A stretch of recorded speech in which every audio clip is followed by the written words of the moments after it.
There are many things that you take for granted, like the shirts you wear every day. Somebody, somewhere, actually makes these shirts as a means to live. If she can't make them, then she can't earn the few dollars she needs every day. You'll be amazed at what a few dollars can provide for her family, and how much her family and millions like her contribute to the fabric of society. Yet, in a global crisis, women are often in the front lines, suffering the most. Follow the thread. See the pattern. Get women back in the workforce with more options, improved working conditions, better job security. If you want a strong economic future, you have to put her in the picture.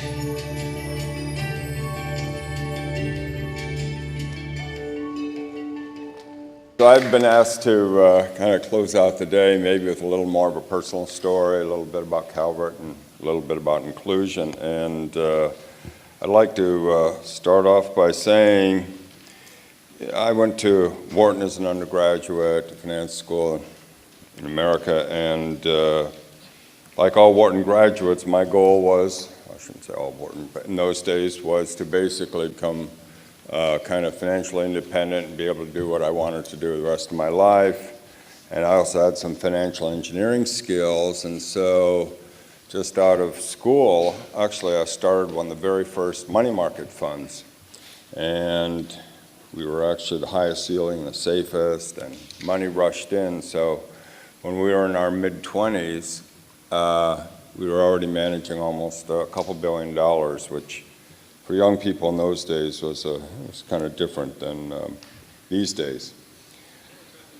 So what you do when you're in you're 27, 28, and seems to have been kind of blessed, right time, right idea, you go like, well, now what, more? Maybe. And then I saw this ad. I subscribed to this magazine, New Age Journal. It had an ad to go to a conference center called Another Place, and they were going to discuss a concept called right livelihood. And somehow I was attracted to go to this conference center, and it's kind of an old hippie ranch farm, and talk about this right livelihood, which was one of the paths of Buddhism. Buddhism has an eightfold path, particularly Tibetan Buddhism, and one of which is how do you lead your life in a way that's consistent with your values. It's not about being doing whatever you want from Monday to Saturday, and then you go to church on Sunday and somehow it all works out in balance, but rather what you do, how is it? So there I am sitting at this conference, and I'm like, gee, let's see, our claim to fame is we're going to be like, be saying my gravesite, yeah, we got 30 basis points more than the next guys. And okay, I mean, that's not bad in some way. It was pretty good at the time, but not exactly what you want to hear. And so we began thinking, here we are, a mutual fund group, investment company group, and how do we express ourselves in terms of our daily work, everything we do during the day? And so this inspiration came of, well, why don't we invest in a way that kind of meets the kind of values and things we've been taught or some of our dreams. And I went to college in the late 60s where we had various dreams of how things could be different. And so we started kind of as a pet project of the chairman, me, Calvert Social Investment Fund. So we already had these money funds that were doing well, and we started Calvert Social Investment Fund and put together an advisory council of people like Amory Lovins and Hazel Henderson and people who are futurists and others who, we could kind of, try something different, sort of let 100 flowers bloom and try this project. And of course, I admit there was a girl involved, but we won't go into that story. So this fund, we did a number of things, one of which was, and we were the first fund to stay out of South Africa, but we screened our investments, we looked at our companies, and if we didn't like what they were doing, we would, make complaints. In the last few years, we sent out a charter for corporate boards to adopt in terms of inclusivity. And this is particularly about all white male boards thinking about we need to have more reflection on women, minorities, and others who represent the stakeholders and participants. I would say almost 15%, and we're talking Fortune 1000 companies, respond positively to this kind of inquiry. Another example of what we did is someone wrote, we wrote Dell Computer Corporation and say, you know, as an owner in Dell, we'd like you to do a study on what happens to your computers after you sell them. And they go, what? What happens to our computers after we sell them? I mean, it's not our. And we said, well, actually, we're going to file a shareholder resolution to do this. And then their lawyers and our lawyers. But all at once, somehow this got to Michael Dell. And Michael Dell had Calvert visit, come into his offices and say, so what is this proposal you're talking about, that you want us to be a better company by doing this study? And he just said, you know, this is a good idea. And in fact, this started the first post-consumer recycling waste program at Dell, and then it spread, of course, very quickly to other computer companies. So kind of a way of kind of representing our values in terms of the kinds of companies we invest in, keep them as good companies. We file a lot of shareholder resolutions every year, about 20, 25. And what happens is you don't hear about the 15 that we withdrew because the company said, okay, we see what you're going, we're okay, just withdraw the resolution, we don't want to make an issue, and we'll basically do what you're talking about. So as an investor, to take ownership of our companies and to be responsible in that fashion. We also set aside, and we were the first mutual fund to do this, to set aside 1% of our monies to accomplish social justice issues where we would get a below market rate of return. The SEC had never had an investment company register and say some of our money is going to be below market. And this, we set aside only 1%, but this was sort of the microfinance and some of the other investment possibilities where we've never really lost any money, made maybe a little less money, except during the financial crisis. We actually made more money on that kind of inclusivity. We also set aside some money for venture capital, meaning what are the companies of the future that we can later invest in, and how are those companies formed, how are they created? One of our companies here we just made an investment in, One Earth Designs, Scott Frank, I don't know if you're still in the audience, but they have a solar cooker used to on the Qinghai and the Tibetan Plateau, where instead of shopping for dung 6 hours a day, which is your alternative in terms of energy, being able to concentrate the power of the sun to make these investments. I mean, to make energy and to free up time, particularly for women, as well as clean up the environment inside the household. We were just on the plateau actually deciding to provide some additional tranche of financings there.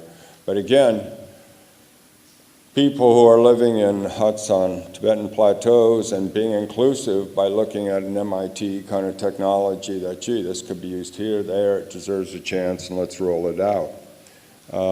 And we've had successes and failures. I mean, we've made money overall, but a lot of times we take risks, and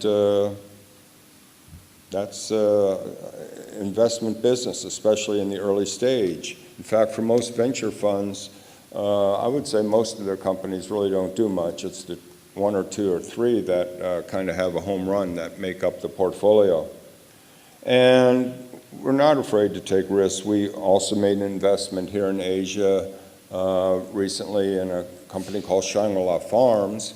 And what they do is they train beekeepers, or they train people to be beekeepers, to make honey that they kind of slick it up and market in Beijing at the high-end hotels and restaurants. So here we have a situation where people who had no job or training, and Yunnan province is pretty much a minority kind of province, and we also look to support activities that do support the minorities. And now you have jobs, you have livelihood, and you have a supply chain, and also we expect to both get our money back and make something by having this kind of opportunity. And sure, it's not a big scalable model, but on the other hand, it is in terms of acting as an example to others of what could be done.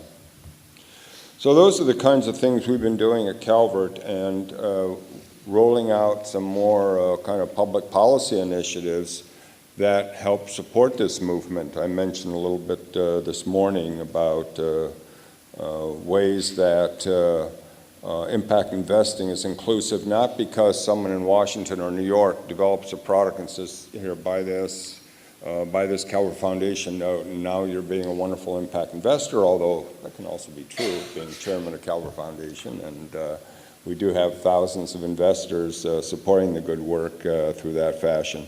But no, mainly through people and communities and salons coming together and say, in our community, what can be done? What does our community need? The local school system, if we got together and financed a little more of a solar installation, their electricity costs could be a little bit less. We'd make 3-4% as investors, but also we're moving the world towards this sustainable kind of model. So there's some think global, act local kind of considerations. So my own story was really about, first of all, wanting to be like other people and have some financial stability. But then beyond that, seeing these ways that you can participate in this world and that you can kind of express yourself through your money in terms of your values. And I feel like on some level it's partly a spiritual kind of thing, and it goes back to the spiritual inspiration of the Calvert Social Investment Fund about how do you lead your life in a way that's consistent with your values, your daily practice, your daily work. And I feel like, as I said this morning, in terms of inclusion, it's not just about the poor people and the projects you help, but how we as people may have some resources, how we can deploy those, how we can express ourselves, how we can participate in making the world in our likeness that moves our spirit and moves our passion. And why, again, I'm partly here in Singapore, and this is where I want to include you specifically in these comments, is that I do feel that Asia, and particularly China, which is its own culture, separate from even Singapore and Southeast Asia here and others. But the Chinese are still struggling with how do they do inclusion. We have this concentration of wealth happening in the world.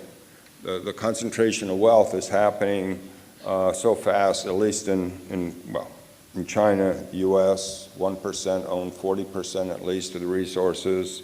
And you can talk about inclusion in another fashion. When we use the term normally, it's how do we include the poor in what we're doing? Well, the way this concentration of wealth is going, and if the opportunity set for the lesser or the poorer people to have a chance to go to the country club, once there's this sense that I'll never get into the country club, then people start thinking about, well, let's just burn down the country club, or what are we going to do here? We have all these people retiring, and unless we have made the younger people more productive and able to take care of our society, unless we're starting to think on this level, I'm talking about an inclusion. It isn't about the rich people include the poor. I'm saying if that doesn't happen, it's quite possible the poor people are going to include the rich, and not in the way that we've been using that term. So I feel like, we're in this grander cycle of giving and taking, and, we've seen these concentrations of wealth. And also we who may have some extra resources acting more as trustees of the planet. And in Chinese culture, to some extent, the trustees is sort of like for the family, the extended family. And I'm concerned about how we have to extend that even more into the stakeholder concept. What I mean by that is parts of the world, and I'm specifically thinking about China, We need to have an expansion in terms of what it means to be a stakeholder and be inclusive. And how does that happen? I've been working a little bit in some of this impact investing in China. We've made some investments, we've done some things. But still, it's a little, I wouldn't say we're in a takeoff mode there. And this brings me back to you again, and how are you included? And I feel that with the Deng Xiaoping tour and the way that the Chinese in the north will look at some of their cousins in this, I don't know how you express that, but what's going on in Singapore, what's working there, that you have a chance here to get behind social enterprises, to use parts of the wealth to showcase a way forward that some resources, some part of these resources can be used to build a more equitable society, to provide continued opportunities, to have ecological balance, and to show kind of a caring that goes beyond the traditional family structures and that goes into even minority groups that you haven't had contact with or met. And again, partly why I'm here and in Singapore is I feel that there's this cauldron of social enterprise happening here. There's more and more interest of this kind of phenomenon. And to the extent that you can activate this and start showing your government, the country of Singapore, the people, that, gee, there is a way forward. And the way forward is for us to think more in a whole systems fashion about our country and how we can cycle money in a way that improves the quality of life, creates vitality, energizes our young people, because I always say that my profound thought is that the young people are the future. The point is that they are the future, and that imbuing them with the kind of energy and soul that is possible to go forward with this charge of looking at these social issues.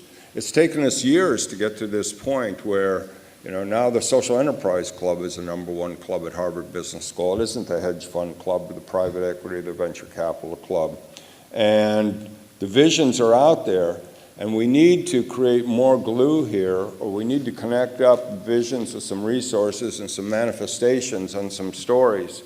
We at Calvert are making some investments to tell some stories, but we need more stories to come from people sitting here and people in this good city that can start telling those stories about how this can make this new world, and to tell those stories in Mandarin and to tell them in ways that the Chinese in the north can start seeing that there is a way to work through some of these just enormous issues that are facing us.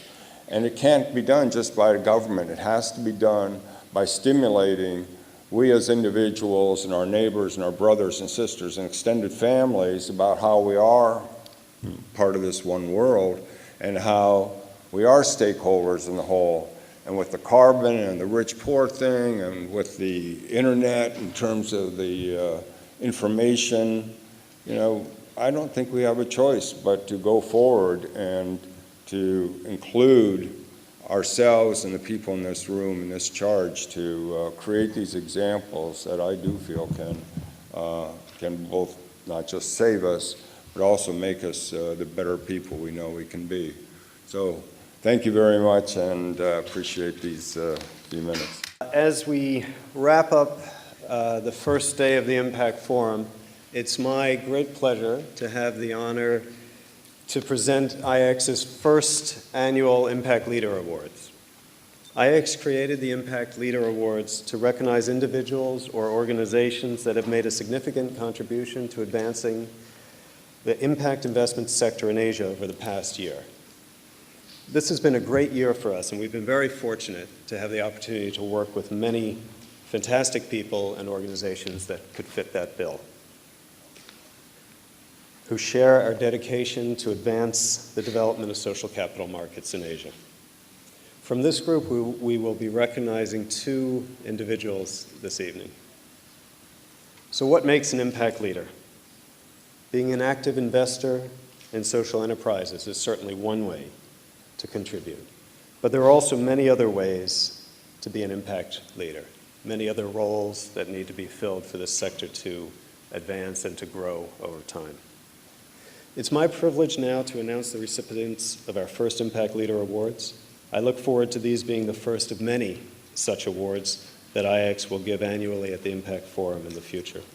So many of you in the auditorium today are creating enormous impact and making great contributions to the sector, and we hope to be able to recognize many of you in the future. So without further ado, it is my pleasure to announce our first impact leader, Mr. Ben Pui, Board Chairman and founder of the Pui Foundation. Ben, would you come to the stage, please? Ben has not only been one of the most active impact investors with which we have worked, but he has also been a great partner helping to build connections with social entrepreneurs and other like-minded investors. Ben, please.